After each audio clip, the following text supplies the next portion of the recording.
inside the Majestic 115 motorhome.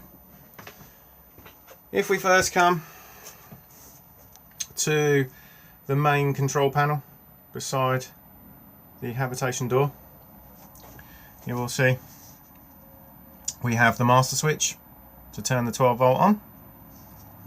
So 12 volt off, 12 volt on.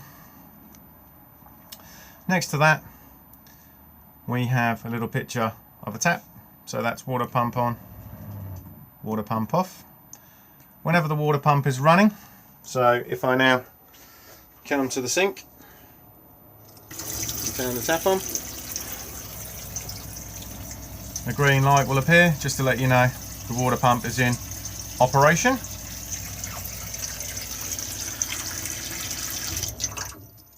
And we'll go back out again once the water pump stops.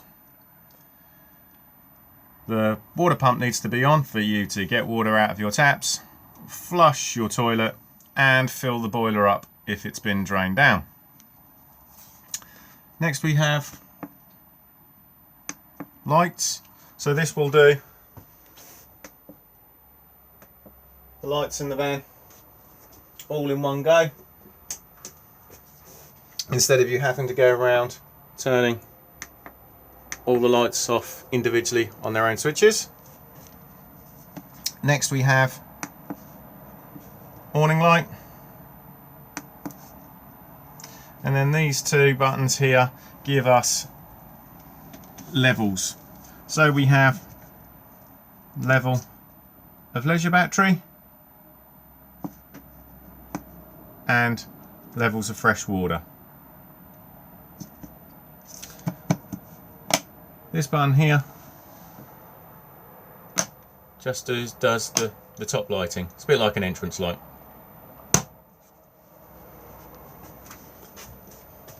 We then have the microwave oven.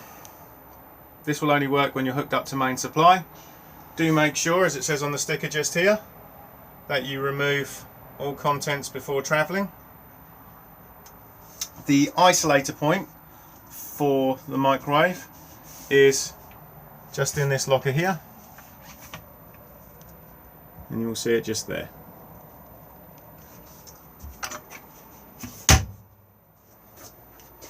We then have the sink and the hob. So we have 3 gas burners and 1 electric ring. So all the controls are on the front here. So to light the gas rings, fairly normal stuff: push in, twist, and then press your igniter.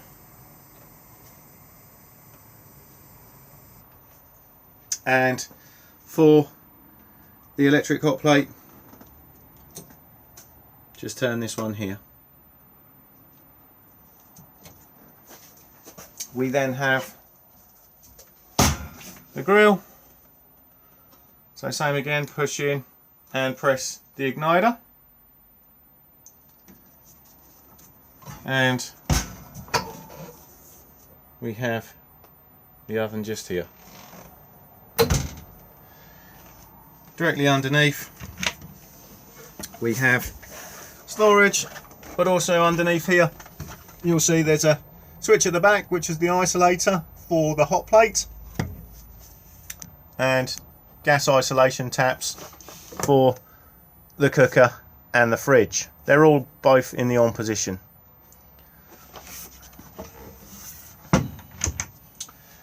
Next we have the fridge. To use the fridge, come to this dial here, you'll see that we're currently in off.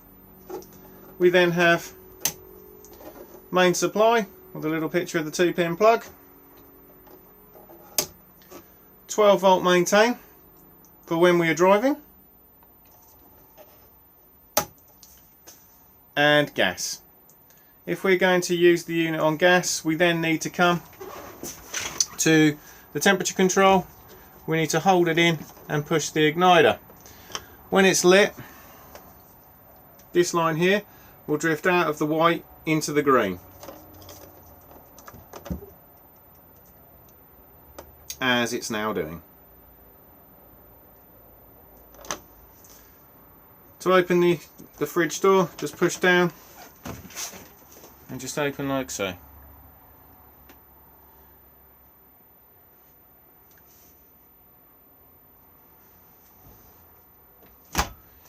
As soon as I turn back to another power source, it will automatically put itself back out again.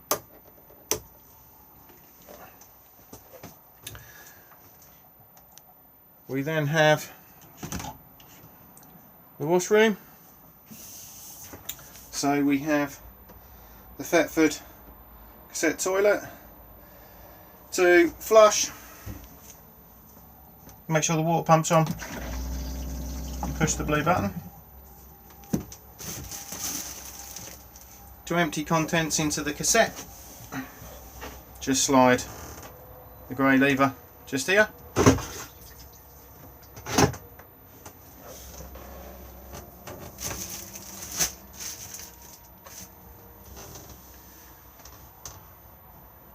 Storage cupboard just there, and then the basin just here, and shower head just here.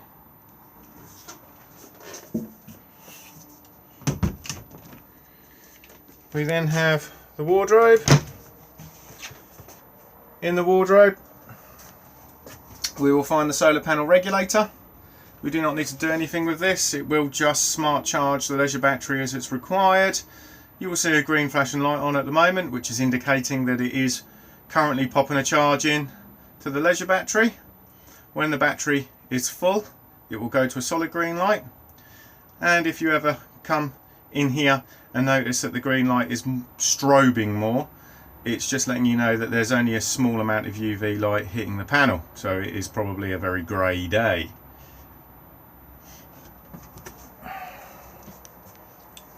We then have, in this overhead locker just here, the television aerial. To raise the mast, undo the collar and then push it up and twist it and get it into the position that you want. To change the television aerial from horizontal to vertical, just twist the handle just here if you do need to do additional tuning. Do make sure that the mast is down for travel, and never over tighten this collar here or you will split the plastic. The digital amplifier is just here. We can control the boost on this dial just here, and we can also turn the unit on and off on the switch on the side.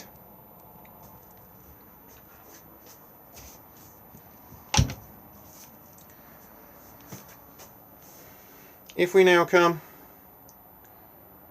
to this bench seat here and I remove the cushions,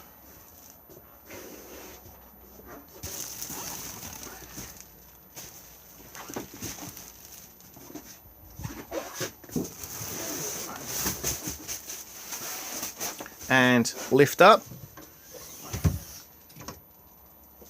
we will now see the back of the battery box just here and the main 25 amp fuse. We will also see the gas isolation tap for the boiler and the boiler itself. On these Majestic models, the boilers are sunk into the floor to give more internal space. To drain the boiler down for winterization, just come to this tap here. It's closed at this current moment in time. If I now want to drop the water, just turn like so. Do make sure the water pump is turned off when draining. You will probably hear in the background at the moment the pump, as I've left it on, is now frantically trying to refill the boiler back up again. So if I now close it back up again, the boiler will then fill back up again. When filling the boiler back up, you do need to make sure there's no air left in your pipework, so it's advisable to then come to your taps and then run them on hot and cold just to get any air out. And then once you've done that, the system will then be fully primed up. When you are draining the system down for winterization, obviously make sure the fresh tank and the waste tank are empty. In my previous video, I did forget to show you where the waste tank drain was. So if I just step back out again, the waste tank is just hung underneath, and the drain valve is just here, just underneath the gas locker. If we now step back inside, so once your fresh water tank and your wastewater tank has been drained, make sure that we've turned the lever to drain the boiler down. And then lastly, I always advise to make sure that all your taps are left open. That way, if there is a harsh frost, you are less likely to split your pipework.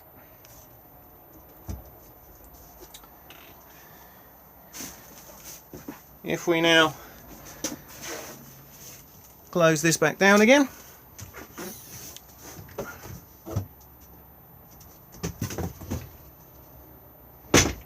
and I'll just pop the cushion back.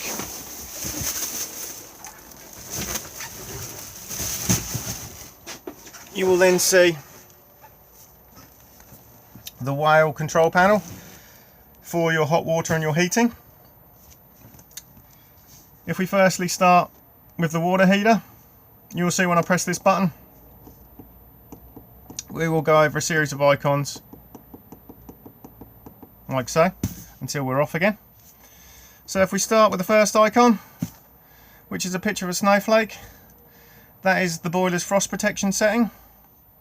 So if you have water in the boiler but you haven't drained it down on the yellow lever, you can put it in this setting here, and if the temperature outside drops below 3-4 degrees, the boiler will come on at a low level to stop the water from freezing. We then have a single wavy line. Wavy lines represent mains electricity. So we're now heating hot water up at just under 1 kilowatt.